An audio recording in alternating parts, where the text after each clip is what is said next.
Kemudian berikutnya, karena saya di-mention oleh Pak Dubes Dino, saya mau luruskan beberapa hal. Sebelumnya, terima kasih atas masukan yang telah diberikan, sangat cermat dan terstruktur. Saya pikir beliau adalah diplomat hebat, pernah menjadi wakil Menteri Luar Negeri, walau hanya diberi kesempatan sekitar 3 bulan.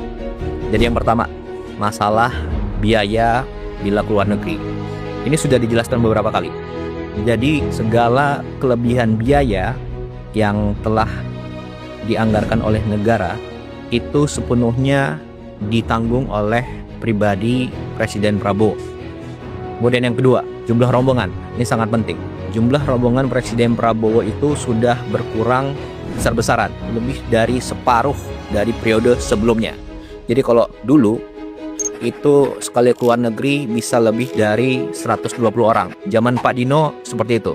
Nah, zaman Presiden Prabowo jumlahnya antara 50 sampai 60 orang maksimal. Ini sudah banyak yang tahu, termasuk juga wartawan pasti tahu itu semua. Kemudian yang ketiga, jadwal harus 1 tahun sebelumnya. Jadi gini, perkembangan dunia global itu sangat dinamis, hari per hari.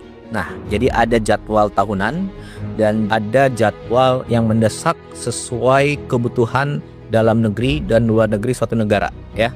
Kemudian yang keempat, masalah protokoler dan frekuensi keluar negeri dalam 1,5 tahun terakhir. Jadi Presiden Prabowo itu adalah presiden baru yang mulai menjabat saat dunia sedang krisis. Sebelumnya ada konflik di Ukraina, ada di Venezuela, kemudian sekarang ada di Iran dan Timur Tengah, itu terlibat Saudi, Qatar, Bahrain, UAE dan lain sebagainya, ya. Jadi setiap pemimpin tentunya harus bangun hubungan yang dekat antar pemimpin dunia. Dan kita tidak bisa hanya mengandalkan saat krisis baru kita minta bantuan. Tidak, kita harus panen hubungan yang baik. Lalu bila suatu saat ada kondisi mendesak, kita bisa minta bantuan. Dan begitu pula sebaliknya, oke? Untuk itu perlu kedekatan pribadi, kedekatan emosional antar pemimpin, baik secara langsung, diliput media, ataupun tertutup. Nah, itulah diplomasi. Jadi salah besar kalau dibilang hanya gagah-gagahan, seremonial.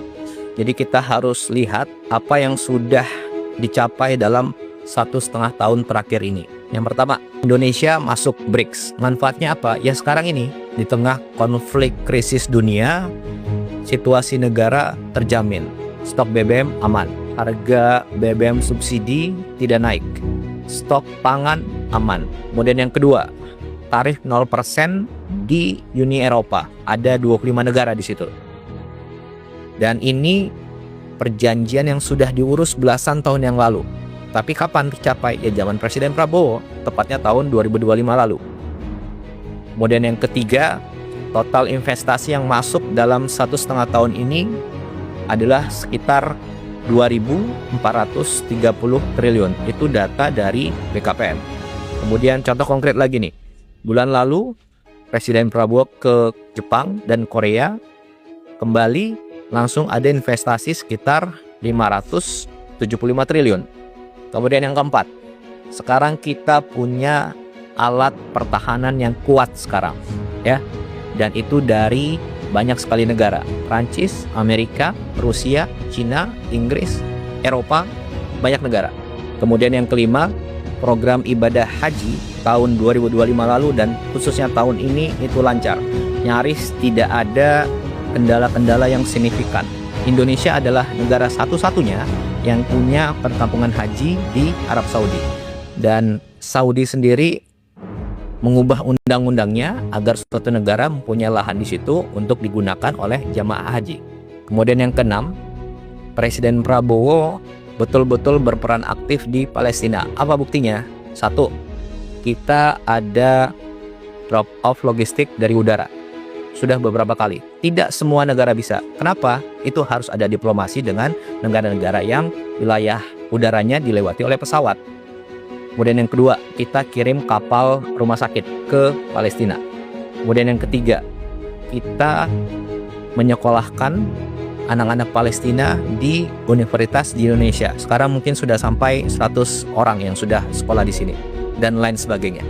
Kemudian yang ketujuh, Baru minggu lalu ada WNI yang diamankan pihak Israel di Laut Bebas, dan lewat diplomasi dari Menteri Luar Negeri dan teman-teman Kemlu selang beberapa hari kembalikan ke Indonesia. Jadi ini lewat diplomasi yang baik diberitakan maupun yang tertutup gitu ya. Dan ingat, yang tadi saya sampaikan adalah hasil konkret nyata 1,5 tahun terakhir. Dan semua itu adalah diplomasi yang dilakukan oleh Presiden Prabowo lewat berbagai macam cara, baik yang dipublikasikan maupun tidak dipublikasikan, karena yang terpenting bagi kami adalah hasil konkretnya. Itu yang kita utamakan. Kemudian terakhir, masalah pertemuan dengan kepala negara lain di event-event tertentu. Jadi gini, pertemuan dengan kepala negara lain di suatu event itu yang menentukan adalah Bapak Presiden dan juga saran dari Menteri Luar Negeri. Dan beliau-beliaulah yang mengetahui mana yang prioritas, mana pertemuan yang harus diutamakan, mana pertemuan yang bisa langsung ataupun cukup menggunakan telepon, mana pertemuan yang perlu diberitakan, mana yang tidak diberitakan. Dan saya rasa semua diplomat hebat tahu itu.